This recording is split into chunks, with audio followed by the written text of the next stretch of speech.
that turned into a hike I wasn't expecting to do today. I went, decided to go for a drive late this afternoon and see if enough snow had melted so I get up into to where I have some cameras that have been sitting since last November, I think. And lo and behold, there was enough snow melted on the logging road. I couldn't believe it.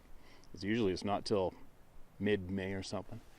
So anyway, I drove in and ended up hiking up to the nearest camera because I don't have the right hiking clothes on. I got a cotton t-shirt on and jeans on, which is a little constricting for hiking, mountain hiking. But I went and grabbed one anyway. Sure enough, there's 30 videos on it, and there's no player on the camera I grabbed. And I didn't have a SD card reader with me, so it's funny how it affects you in the head. It's like, oh my God, I can't wait to get home because you want to check it. It's like having potentially your best Christmas present right there in your hand, and you can't open it up yet. And it's one of those things. I get a lot of fun out of it. And now, I think I did a video right from this spot a couple years ago, maybe last year or something. And this is right on the verge of a park. Well, once you get the height of land there, it turns into a provincial park. It's a big area. If you go straight that way, as a crow flies, you'll end up in Harrison, I guess. And no shortage of stuff going on in these forests behind me and all around me. Typically. Just got back from another road trip. Just about killed me, I'll tell you what. I've been really grinding it out this past couple months. And it turns out I had to go all the way to Vancouver Island to a great butcher that I found through a friend. Picked up a couple 100 pounds of moose sausage, 4 different flavors, 4 different styles, and all the way. I had to turn around, come all the way back. This is something like, I don't know, 14 hours travel altogether. Beat the crap out of us. Sarah came along. Anyway, I'm going to share some emails from here. I don't know what's going on. The inbox on the emails are absolutely getting choked lately. A lot of people are talking. A lot of people get the confidence to talk. A lot of 100% of every emails in is actually doing it with relief that they have a safe place to share what's really going on the planet today, right? And that video got taken down, which is kind of sad if you think about what is available today on the internet for children as well as the general public to have access to. It's pretty mind-boggling at what the people who are in control of so many different narratives, it's amazing what they focus on to eliminate from the eyes of the public when it comes to the public speaking up. It's kind of sad. So I started a Rumble account. I haven't got anything on it yet, but I will put that video on the Rumble account. I'll call it the same as what this channel's called. I'll let you know when stuff starts hitting that one. And it's going to be a whole pile more work. And I'm getting to the point now I just can't keep this pace up. And I understand there's a lot of channels that there are a lot of followers that see the opportunity to make a good chunk of money once they get a substantial following, right? A lot of people are putting subscription only on their YouTube channel, I think, to generate money. What else do they do in Patreon, however that works? Whatever, they're doing a whole bunch of stuff, selling products and shit. It's kind of funny. I think I'm up with the two combined channels, and I think I'm up to around 6.5 million views a month. I remember back a while back, I think I hit 30 or 40,000 subscribers, and a couple of people email me, and they're absolutely frothing excited because I could be making so much money selling t-shirts. You're crazy to not be selling stuff. Whatever. You know what? I've worked hard for my money. I'm just used to working hard for my money. Not that this isn't hard work, but obviously it's not my sole motivation. Otherwise I would have been selling you guys shit a long time ago. The whole reason behind my social media accounts was to promote my hunting and angling apps, which are absolute honest knowledge, and to get out to the people to use to get better and save the money. So, and then obviously, for all you that missed it, I was getting hounded by all of you to crack open some first-hand Sasquatch experiences I may or may not have had, and then finally I cut loose, and that was when I realized how important it was that everybody needed to have a voice, and everybody needed to be heard, and everybody needed to be treated with respect. So that's what I've been doing. And then, of course, out of pure stubbornness, I decided every single person's going to get heard, and taking that on has been a monstrous time consumer. I think I did the math since December Close to 2,000 people have been heard word for word through this channel. And I'm looking back, and that is to be pile of work, pile of time, pile of equipment. And so what I'm going to do is I will never start a subscription only access to these emails and my time. I understand that there's a lot of people in the world are getting beat down this past year financially, mentally, emotionally. The majority of society is being misled via the mainstream narrative holders, controllers, especially even just with the suicide. I mentioned that before. We spoke with an RCMP officer just a week ago, and that officer told us flat out, because they're the ones that have to deal with it, there is a pile of mental health issues going on in our community of all classes of people, not just, you know, the typical substance abuse people, down and out people, but everybody. And suicides are off the frickin' chart. Meanwhile, our mainstream narrative controllers telling us that nothing's changed. But meanwhile, the first responders are saying, yeah, no, there's suicide is off the charts. So this is not the time to be hammering on everybody who needs the support of all these other people through me. It's not, just isn't the right time to, or any time possibly, to say, okay, that's it for you, unless you crack open your credit card and start paying. It's not fair at all. I'm not going to do that. But I will, however, if you want to support this channel, I get a lot of people hounding. I will put a PayPal link in the bottom, and you can. I will accept donations to keep this going. I do have to make a living, you guys. And this is a shit pile of time, and I really have to start buckling down with my time and utilize it more from me and my family, you know, and get things going. So I did accept some donations to get a platform built. I think there is $3,700 sitting right there, which was donated specifically for that, and I'm holding off. I'm just being a little cautious yet before I drop a substantial pile of money into that item. And reason being because I'm not sure exactly where it is safe to do this yet. I'm not confident in putting all of this onto one of my app platforms and putting it on iTunes, Google Play, because those two different businesses can do and will delete you if you do not stay within what they wish to be shared or not to shared with all you. So I'm not up to date with all of the tech knowledge that most of the people have, so we'll keep doing this. I'll put more controversial emails onto the Rumble channel, where apparently it's safe, and I will, that $3,700 is sitting there untouched. I'll keep it right there. The plans to go forward to making a safe, secure platform is still obviously sitting right there in front of me on the desk. I just need a little more time and a little more knowledge to be certain that I'm going the correct route, and before I go dropping 20-30 grand plus on that item. All right, so if you feel you would like to throw a few bucks at this channel to keep it rocking out at this pace, hope I can, then I will I'll put that PayPal link in the bottom.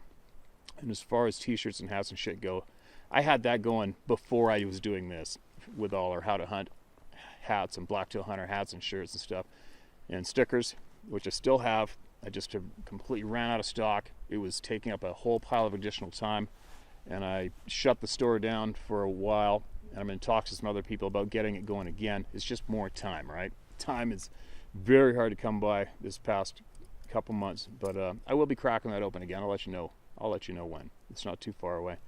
I just have a lot on the go. Okay, you guys? So I will start putting that link in the bottom for anybody who wishes to contribute to the time and the equipment it takes to pull this off at this crazy pace. But I won't. I'm not going to go doing no monthly access charge for you guys. All right. There's too many people out there getting beat down into the ground financially right now, and everybody needs to be heard. And support is making a big difference. Another mention I wanted to make was, you know, you're always going to get people, naysayers, or people saying we need proof, we need this, we need that. And just so you know, we have had police officers, fish and game wardens, conservation officers here in Canada, wildlife biologists, psychologists, doctors, nurses, teachers. Who else? Every single field you can come up with, we've had people from those fields email us with honesty. And it's what that should be telling you flat out. That's the most obvious clue that this topic is meant to not be available, open, honest knowledge to us, to you, from whoever it is that relies on this fact of our existence being hammered down to the ground. I don't know why, but that's my goal. I'm after that answer. I'm after making sure every single one of you is heard, but ultimately I am after the big answers. I don't want to die feeling ripped off that I was suppressed from knowledge and possibly advancing my own life, making my own world bigger, my knowledge bigger, and finding out the true, honest facts of numerous topics, not just this one, which I already know for a fact is very real because I unfortunately had the experiences that I had and I didn't ask for them. But I want to find out why. And I want to find out who the dark pricks are that want all you kept in the dark. That's my ultimate goal, and I will find them. I will find out, and I will share with all you. And there's not much going to stop that. So moving along, listen to this one. Good afternoon, sir. All the best in your new conservation endeavors. Your passion for the outdoors and preservation of the natural world is so prominent, a blind man can see your enthusiasm. Thank you for those kind words. Thank you for giving these people a name other than an obvious large foundational pedestal. Every indigenous tribe or band has a name for these people. Sasquatch, wild man of the woods. Shnina, big men. Si-ot-ku, stick people. Yi-di-yi-te, skookum, evil spirit of the woods. Bukwas, wild man of the woods. I can go on and on. In your part of the world, the most common names are Siatkotko, Nashla, and of course Sasquatch, where the Anglified word Sasquatch derives. The Ojibwe call them Sabe here, though many of the elders will call them Gichi Inini, the big man, or Gichi Ikwe, the big woman. They are like us. They are all individuals. They have different appearances and traits. Their hair color differs like ours. They have been described as black, reddish-brown, blonde, white, and the Cherokee Nation speaks of the Nunyuni-wee, the stone man, with thin body hair and grayish skin. It is also told how the Cherokee arrows and blowgun darts could not pierce their flesh. Blowgun darts, crazy. I wasn't aware they utilized blowgun darts here.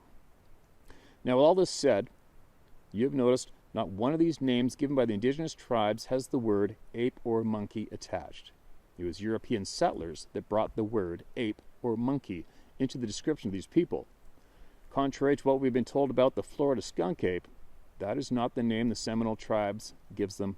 To the Seminoles, they are known as Esti Kapkaki, pronounced St Kapkopki, the tall man. So why is the proliferation of the idea that these people are an ape? Simple answer, money. All one has to do is search the word Sasquatch, and a plethora of websites appear by organizations and groups claiming authoritative dominance in the field of these people. It's not just organizations or groups. There seems to be a large number of academic, quote, professionals, end quote, sticking their hands in the cookie jar. We all know of one academic individual from the University of Idaho who has become synonymous with a certain brain-dead, fraudulent research organization who, though he has studied hundreds, if not thousands of footprints, hair samples, eyewitness accounts, keeps addressing these people as an extinct ape that was an indigenous to Asia thousands of years ago. So, why? Grant money and donations from wealthy philanthropists and private eccentrics who want to perpetuate their narrative that these people are an undiscovered animal. I was in that world of academics for years, but never at the university or college level for the simple fact I would not have to invest everything I have into a lip balm company due to all the ass-kissing involved in obtaining the grant money. Here's an example. If you or I wrote a grant proposal to our respective governments for the further study of mating habits and language structure of the North American Sasquatch, we'd receive an answer that would include a list of psychiatrists we need to speak to immediately. Now, if you're a nefarious professor at a public or a private university and write a proposal to further study how climate change, key trigger word, and the invasion of the logging industry, key trigger word, is depleting the habitat of bears, all species, key trigger word, in the Pacific Northwest and Canadian Rockies. As crazy it may sound, some, if not all, of some grant money, which we as the public has never heard of, would probably in part or all granted in its entirety. And where would this study take place? Right in these people's living room. If believe this can't happen, think again. Most grant money, once it has been doled out, is never questioned. It becomes a tax write-off. That'd be great if we could the same. Until the day comes that the existence of the people is no longer covered up by governments, groups, and organizations, they're going to do their damnedest to control and suppress the truth. We all know as fact, and we'll be stuck with the names Bigfoot, which I can't stand, and Sasquatch, as long as it sells books, creates psycho circuses, Bigfoot conventions, brain cell killing TV shows, and making nefarious researchers and academic institutions a boatload of fraudulent cash. So, if those of us that know these people walk amongst us, we must stop perpetuating the falsehood that these people fall under a title given by those with nothing more than theories and all-out lies. These people have their own lives to live, their own place they call home, and one day, we can hope, they themselves will let us know their names. Yes, I know that's a big hope, but we never know what tomorrow brings. All the years I've been around the Sabe, I have learned, for the most part, they just want to be left alone. Up here, it's not that we don't know about them, though we are very careful who we speak to about them. On my own property, there are areas I purposely stay away from because I know they move through that area toward the national forest. Plus, most of the area is swamp, and in the late spring and summer months, the mosquitoes have landing gear and are equipped with radar. They are more than welcome to it all. Some have an odor that will make a billy goat puke, while others, well, I was in 5 feet of one, I didn't know she was there. Some of the tribes say they have magic, the ability to make us not see them. They'll be right in front of us, so they can speak to us without knowing they're there. I've heard some call it mindspeak. How do they do it? No one knows, but the elders of tribes across North America will tell you it's a fact. I've had some experience with this phenomenon while deer hunting. I heard a voice tell me, "Not here." I got the hell out of there. It was as though someone was an inch from my ear. I've been back to an area, nothing has happened like it did that deer season in 1999. It's all about respect. Respect the fact that they are there. They don't want me there, and at that time I respected the wishes and left. I can say with confidence, they do get to know us if we reside in the same area as them. Wouldn't you want to know who your neighbors are that just happen to live on your land? Same with them. You're correct, Steve, in letting them know that you're in the area. They know you're there anyway, but I believe for them, you're showing a sign of respect. They know you're a hunter. They know a firearm. And for what I experienced, they can either see or smell a camera. Yes, some become curious or just want to be mischievous and play with one and snap an obscure photo, or worse, you'll never find it. If we grasp the fact these people are watching us every time we step into their home and show them the respect the native people have for hundreds of years, the native people called them by a name, and it was never Bigfoot or ape. Sorry this was rambling on, but I have a great deal of respect for these people.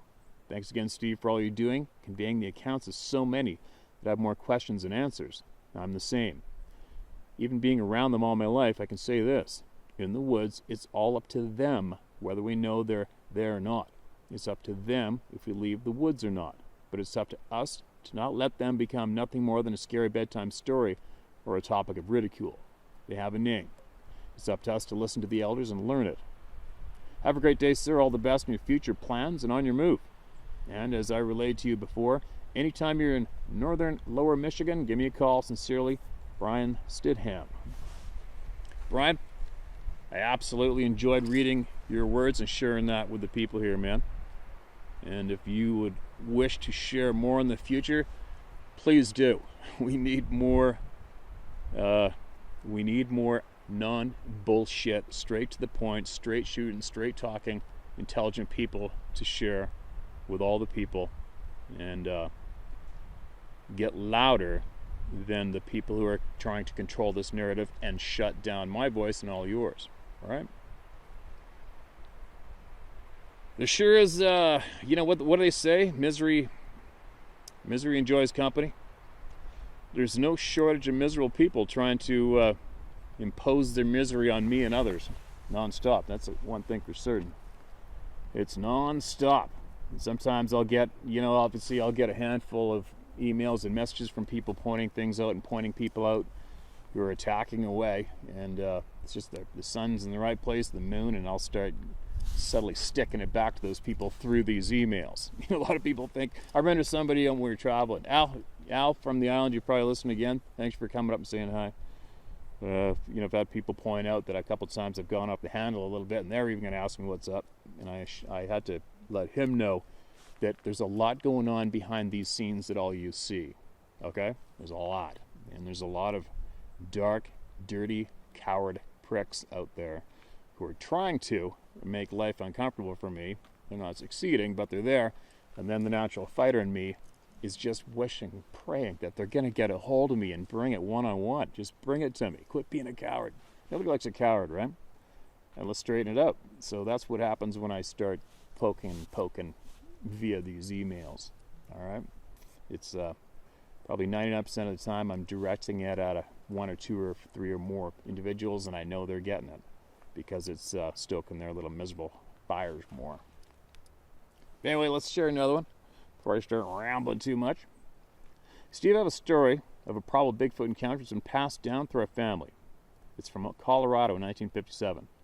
My relative, who was there, does not want to be named, so I'm using pseudonyms, but you can use my name. My relative, who I'll call Richard, was a hunter and fisherman from central Washington, raised on an apple orchard.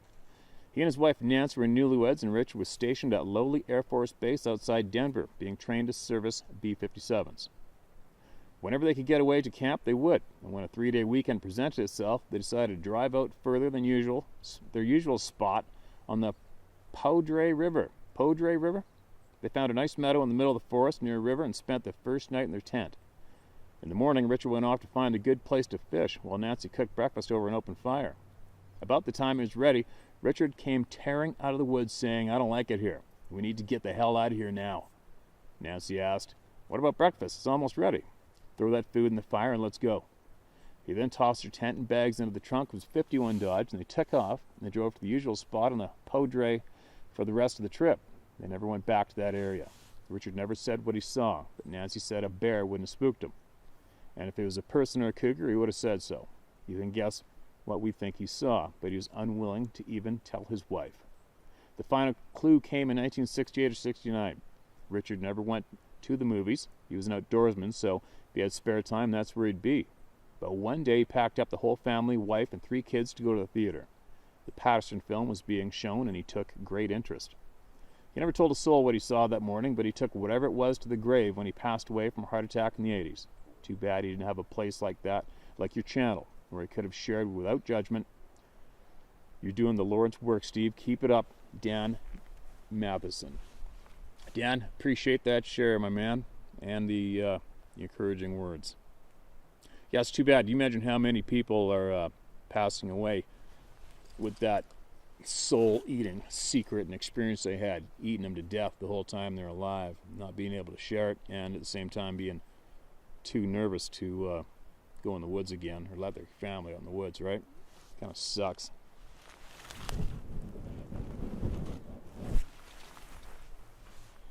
It wasn't real until it was. Steve, I know you read a lot of encounters, and if you missed mine, that's okay. My name is Dennis Mays, and I'm also on the path to truth.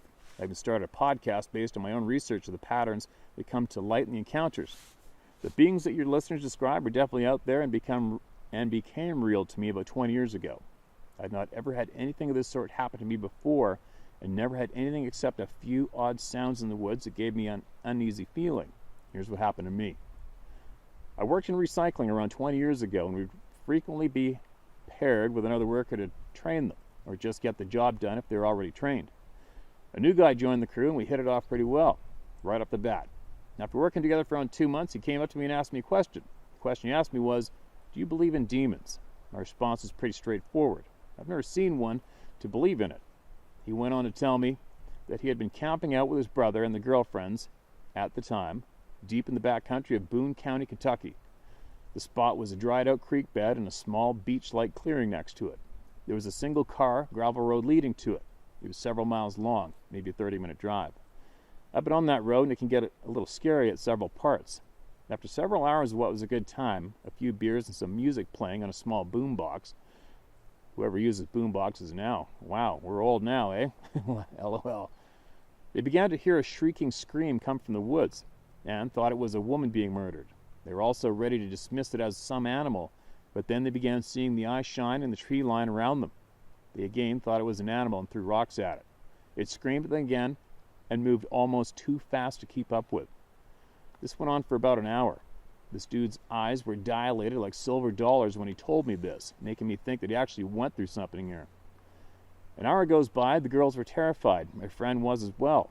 He decided to load everyone up in their old Ford Bronco and get the hell out of there. They all agree and jump in, leaving most of their belongings that they had taken with them at this site. My friend went on to describe that he floored it, and going 34 miles an hour on a road like this felt like 100 miles per hour. The eyes were behind them the entire way and was keeping up with the vehicle. They made it back to his parents' house about 30 minutes away and went inside and up to their attic where their bedrooms were situated. The thing actually followed them home.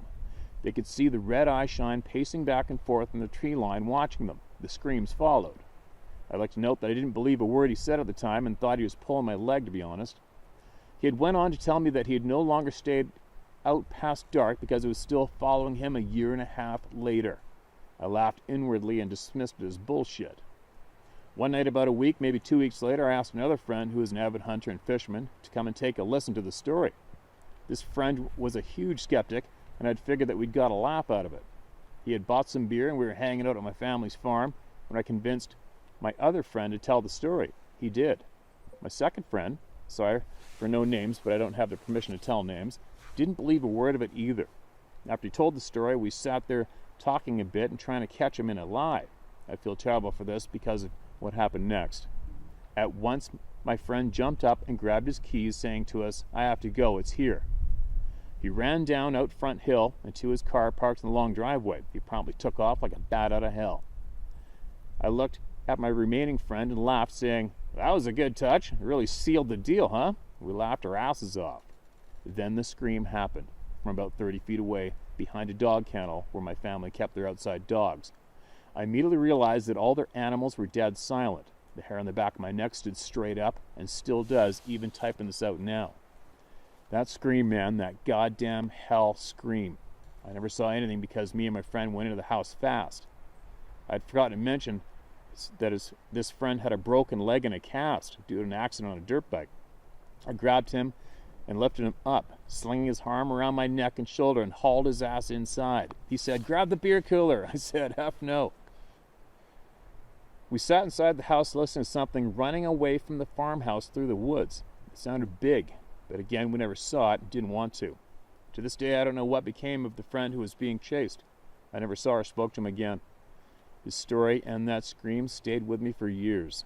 I even started a small podcast based in Kentucky called the KYX Files to hopefully coax more people around here to step forward and confirm the sightings. Many have. We want to know the truth, Steve. We want to know why we haven't been told the truth about the world around us. I believe it's the land and the lumber industry behind it, but I can't be for sure. So sorry for the long email, but I wanted to get this out there. What you're doing is a good thing. I'm glad to know you're out there, man.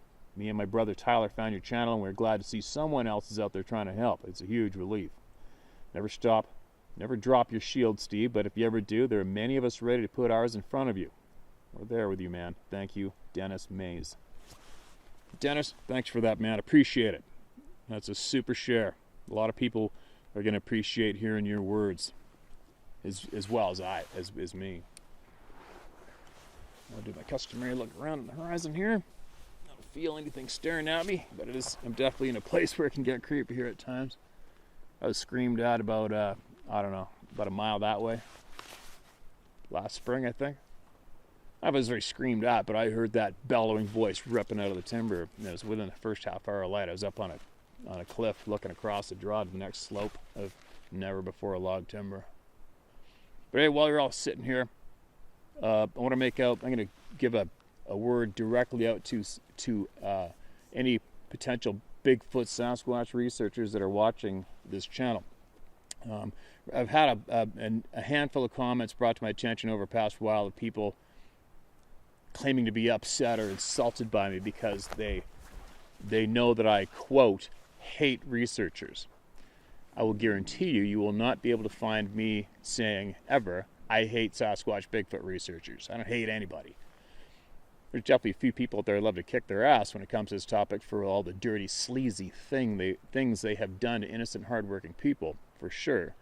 But what I have said is the majority of researchers I've observed, not all, are playing a big role in keeping this topic a joke, keeping it going in circles, and ensuring that the honest truths don't come to light. That's what I've said, and I've said that constantly. And I've also added in every single time, not all of them. So, if you're upset with me and think that I'm insulting you, you lumped yourself into the group of the researchers that I have little or no time for at all. You've done it on your own, and you have not once been directly insulted. Okay? Let's get that straight away. Who else? The BF Joke organization.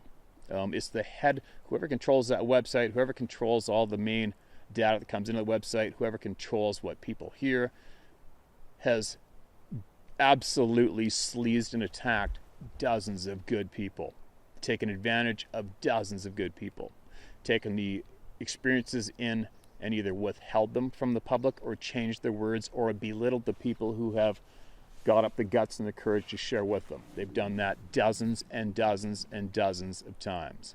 All right? And I am going to scream that out loud nonstop to all of you, just as numerous other people have. I have had numerous researchers who are associated with this group contact me. They're great people. I don't hate them. I don't dislike any of them. And they have all made it quite clear that they have the access to all of that data and all of those experiences coming in. That's why they stick it out and stay associated with this bogus group. And I get it. And I'm not saying this to be insulting, but what I'm going to say is I see it almost as the researchers, the majority of the researchers to this particular group are very similar to previous Hollywood starlets or stars were to that Weinstein creep. It's the exact same thing. That fat, ugly prick was in control. And if you wanted to better your career, you basically had to let that fat, greasy bastard rape your ass, right? Take advantage of you any way he could. And that's the way I see it with the majority of researchers that are staying in tight with this freaking nasty group, right? The head. It's no different. And I understand. I get it. But I'm sure you are all here because you get to hear probably, I'm guessing, 500% more experiences coming through this channel to the public word for word than you ever will in that now defunct group. Prove me I'm wrong. But I just wanted to make a couple of those statements clear because there is no shortage of individuals attempting to discredit my character online, attack, do whatever they can to try to disrupt this ship, and it's basically impossible for them. It's not going to happen. All right? What else? A handful of people will nonstop be trying to notify me of certain names of people who are they're making videos and attacking me and shit. And if you haven't noticed, you never mention people's names. And if you don't ever mention their names in the comment section below, because what that does is it gives them exposure. That's what they're after. They would probably be doing backflips and celebrations if I ever mentioned their names publicly, right? And they do not harm me in the slightest bit. There's a couple of them recently are doing some nasty things, and I see them as probably potentially suicidal. I would guess they are having a hard time at life, and they're priding themselves in being publicly miserable and attacking people. It is what it is. But just so you know, it doesn't do anything to me ever. Okay, you guys, it doesn't do anything. And but if it's making you upset, if you play into it and openly complain about them with their names anywhere, you're promoting them. And that's exactly what a handful of them, how they screwed up with me. There's a handful of people that made videos with my content to try to discredit me, and they'd post them publicly under their following. And this is how emotionally challenged these dumbasses were. They promoted me non-stop on their dime, on their time, to their following, and enabled this this group of people to literally explode. And I guess we could probably thank them for that. It was almost as if they're trying to get on with How to Hunt Outdoors Limited full time, right? You couldn't have donated, and you couldn't have done a more better job at marketing this group of people. You couldn't have. And for the people that possibly still do that today, well, thanks for the exposure and thanks for the effort you're putting forward. It's really actually doing us a lot of good. Keep up the good work, no matter what it is you do. So there you go. How's that for a little Sunday afternoon chat? So anyway, that should do for right now. There was a video that I uploaded and the audio went all screwy. Unfortunate. I'm going to have to hook up that big computer to the internet again and get the editing program updated. I'm just having some grief there. I've remade that video. I think I will, I'll post that fairly shortly again. I don't know what happened, but I'll repost that one, and I will let you know when the other email and other emails will be posted to the Rumble account so that every single person has their opportunity to speak freely and honestly to you. And don't forget, take from it what you will or not. You are now, through this channel and others, you are getting your power back to decide what you want to take in as factual or not. That's the way it's supposed to be. Okay? Actually, I had somebody, some poor deranged bastards who's been so conditioned, actually posted and said, I think it's absolutely irresponsible that you just go ahead and read everybody's emails like this. Oh my God, I couldn't believe I read that. It's like, really? That's how bad you've been conditioned to think that you need to have somebody in control of what you get to hear in life? Really? That's really sad.